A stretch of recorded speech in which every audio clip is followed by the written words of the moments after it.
Era isu mundurnya sejumlah menteri Presiden Jokowi 20 hari jelang hari pencoblosan tinggal menunggu waktu. Dan yang terbaru adalah dari Menko Polhukam sekaligus calon wakil presiden nomor urut 3 Mahfud MD yang menyebut menunggu momentum untuk mundur. Apa yang kita bisa baca dari sini? Kita akan bahas lebih lengkap bersama dengan Direktur Eksekutif The Political Literacy Gun Gun Herianto. Selamat sore Mas Gun Gun. Yang pertama yang mau saya minta pendapatnya adalah soal yang terbaru pernyataan dari Presiden Jokowi yang menyebut Presiden boleh berpihak dan berkampanye asal tidak menggunakan fasilitas negara. Apa yang bisa Anda baca soal ini? Iya, sebenarnya saya cukup menyayangkan ya. Kenapa? Karena tadinya saya berharap Pak Jokowi itu menjadi role begitu bagi posisi beliau sebagai kepala negara dan kepala pemerintahan. Jadi bukan semata kepala pemerintahan, tapi di situ melekat posisinya sebagai kepala negara. Maka dalam konteks pemilu biasanya negara kan hadir melampaui kepentingan sektoral, kepentingan fragmented yang kemudian terjadi di antara para kontestan yang kemudian berada di gelanggang pertarungan.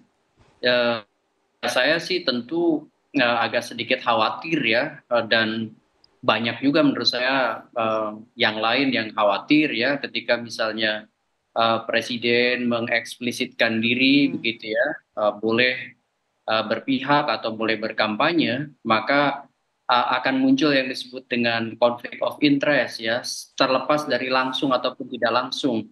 Karena rasa-rasanya sulit, rasa-rasanya untuk membuat pemisahan ya peran antara Pak Jokowi sebagai individu, sebagai warga negara, dan Pak Jokowi sebagai kepala negara, kepala pemerintahan begitu. Jadi pernyataan ini disayangkan meskipun kalau kita lihat sebelumnya kan sudah ada semacam kita baca endorsement yang diberikan oleh presiden ke salah satu paslon, tapi pernyataan ini lebih jadi gong gitu ya, Mas Gun Gun? Ya, kalau kemarin-kemarin Mbak Maidov itu kan masih sifatnya equivocal communications ya. Komunikasinya itu kan cenderung lebih diplomatis, tidak terlalu eksplisit meskipun dulu pernah ada kata cawe-cawe, tetapi kemudian kan ada klarifikasi-klarifikasi. Kemudian juga Pak Jokowi di beberapa kesempatan meminta seluruh aparat untuk netral begitu kan. Kemudian kepala daerah netral, kepolisian diminta untuk netral, termasuk juga TNI.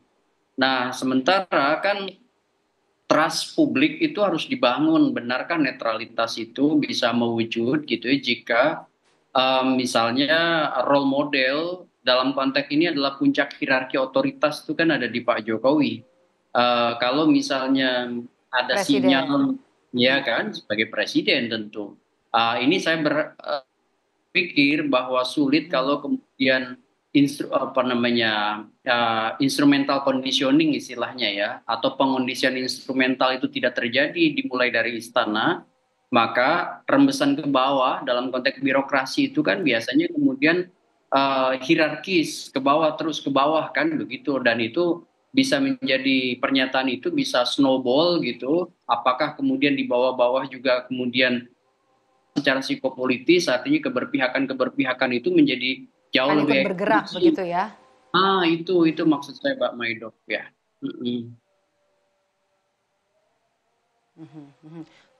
Oke, kalau untuk pernyataan dari Pak Mahfud sendiri yang bilang hanya menunggu momentum untuk mundur dari kabinet, Anda melihatnya apa dampaknya kepada pemerintahan dan kemudian apa dampaknya terhadap elektoral dari pasangan paslon nomor urut 3 ini? Oke, dampak pada pemerintahan sebenarnya kalau Pak Mahfud mundur itu sebenarnya tidak terlalu banyak mengubah ya.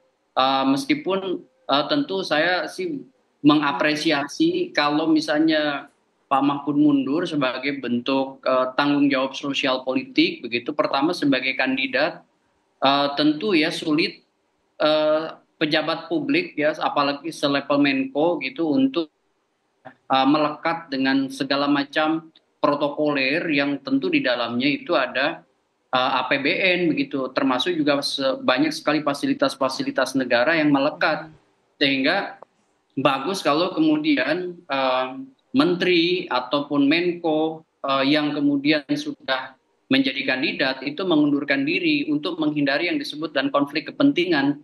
Dan saya yakin ini dan standar etika, standar moral yang harusnya menjadi acuan kita bersama bahwa siapapun yang kemudian berada di gelanggang pertarungan sementara posisinya punya potensi konflik kepentingan itu untuk mundur gitu ya. Kalau dari sisi insentif elektoral pasti ya yang namanya mundur itu kan menunjukkan semacam siapa dan itu kemudian akan memberi persepsi positif menurut saya dan tentu sedikit besarnya juga akan membangun sentimen positif dan tentu harapannya ya dari proses itu memberi semacam juga sumbangsih ya kepercayaan publik. Salah satu kepercayaan publik itu bisa saja kemudian berimbas Jadi pada ini bisa mendongkrak suara insentif untuk 03 elektoral begitu? gitu ya. Kenapa?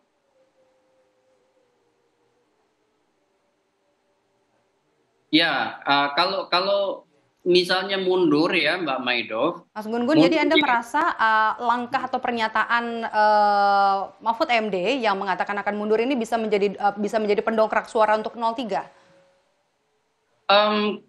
kalau misalnya memberi insentif elektoral, saya yakin sih bisa memberi insentif elektoral soal signifikan atau tidak, mungkin tidak terlalu signifikan ya, karena kan ini kan sudah berjalan Karena sudah dekat pemilu. masa Oke. kampanye ya dan udah hampir mendekati hari H. Tetapi menurut saya akan memberi insentif elektoral, cuman tidak tebal begitu ya.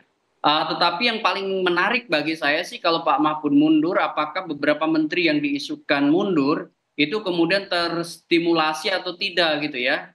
Nah ini kalau misalnya ya Mbak Maido, bukan hanya Pak Mahfud yang akhirnya mundur, sebut aja misalnya ada menteri-menteri lain yang mundur, sebut aja misal Bu Sri Mulyani, atau misalnya Pak Basuki, atau mungkin siapa menteri teknokrat lainnya yang Menteri mundur, PUPR. baru ini Oke. punya yang disebut dengan pengaruh terjadinya demoralisasi pada kabinet yang dipimpin Pak Jokowi sekarang. Ingat nggak dulu tanggal 20 Mei 98 ada 14 menteri yang kemudian membuat deklarasi Bapenas, mereka mengundurkan diri dari pemerintahan Pak Soeharto. Dan itu di penghujung kekuasaan Soeharto karena terjadi krisis moneter dan kemudian gerakan ekstra parlementer 98 ditambah tekanan dari dalam, ada menteri yang mundur, itu kemudian terjadi demoralisasi pada kekuasaan Soeharto waktu itu. Jadi Anda merasa kalau nasib dan citra presiden ini ada dampaknya terhadap langkah mundurnya seorang Mahfud MD yang juga Menko Polhukam sekaligus juga calon wakil presiden nomor urut 3? Ya kalau misalnya bicara soal dampak ya, ya ini kan aksi reaksi ya. Jadi kalau misalnya Pak Mahfud sendiri saya lihat sih kemarin kan beberapa momentum ya seperti di debat cawapres pertama dan debat cawapres kedua, Pak Mahfud banyak melakukan positioning menyerang pemerintah juga gitu ya. Seperti misalnya contoh Mbak Maidop yang terakhir, itu kan Pak Mahfud mengkritik pangan misalnya, atau kritiknya yang sangat eksplisit soal gagalnya food estate. Ini kan tentu menjadi satu Oke. satu dilema ketika misalnya kalau Pak Mahfud tidak mundur dari posisinya sebagai Menko Polhukam meskipun itu bukan leading sektornya Ketika Pak berada di Mahfud. dalam kabinet tidak leluasa untuk mengkritik Persis. kebijakan yang diambil oleh kabinet, begitu ya? Persis, itu yang saya maksud. Jadi kadang-kadang kalau kita berada dalam posisi yang dilematis seperti itu kan jauh lebih baik kalau memang mengundurkan diri.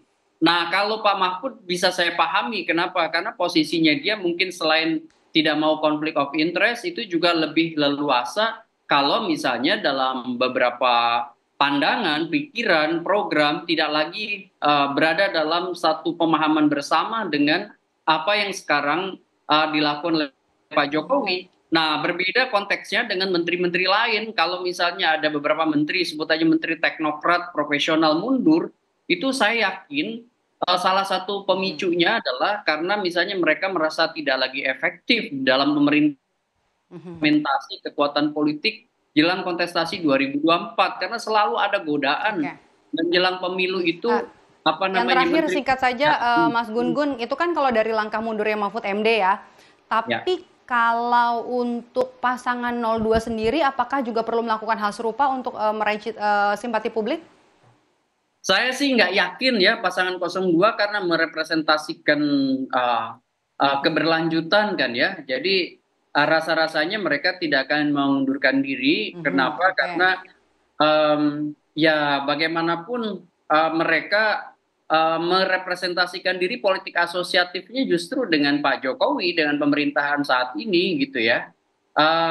Jadi bacaan saya potensi paling besar Pak Prabowo tetap menjadi menteri begitu ya, dan mereka akan justru fokus Oke. sekarang ini pada mengefektifkan ya jejaring di jelang masa pencoblosan begitu.